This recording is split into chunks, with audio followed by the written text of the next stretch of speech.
वळणार आहोत मोठ्या बातमीकडे। दिल्लीत लोकसभेचं कामकाज सुरू असताना काही तरुणांनी 13 डिसेंबर रोजी संसदेत व संसदेच्या बाहेरही गोंधळ घातला। यातील एक तरुण हा लातूर जिल्ह्याच्या चाकूर तालुक्यातील झरी बुद्रुक नवकुंडाची झरी म्हणून ओळख असलेल्या गावचा रहिवासी असून अमोल धनराज शिंदे असं तरुणाचं नाव आहे।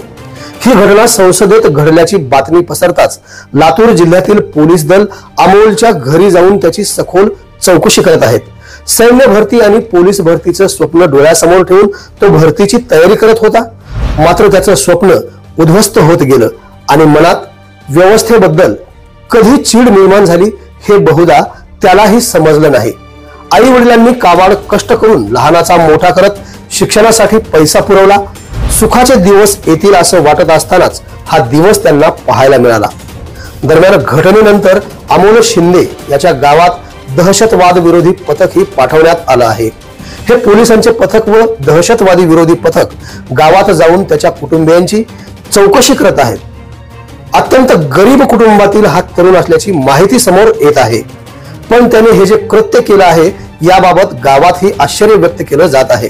या सर्व घटनेवर अमोल शिंदेच्या आई वडिलांनी आपली प्रतिक्रिया दिली आहे। आम्हाला काहीच समजना झालंय, त्याने नेमकं केले तरी काय? पोलीस सांगतात जाऊ नये तिथे गेला, पण आम्हाला काही कळत नाही। आमचा मुलगा सुखरूप आमच्या जवळ यावा बस, तो जर परत आला नाही तर आम्ही पण मरतो असं म्हणत अमोलच्या आईच्या डोळ्यात अश्रू तरळले। पदवीपर्यंतचे अमोलचे शिक्षण झाल्याचे सांगण्यात येत आहे।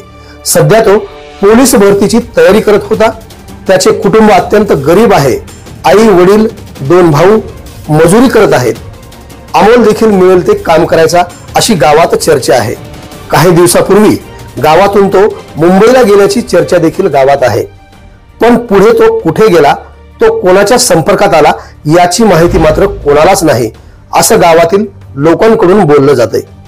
तर देशाच्या सर्वोच्च सभागृहात अर्थात संसदेत गोंधळ घालणाऱ्यांविरुद्ध दिल्ली पोलिसांच्या स्पेशल सेलने IPC कलम 452, 120B आणि UAPA यानुसार गुन्हा दाखल करण्यात आला आहे।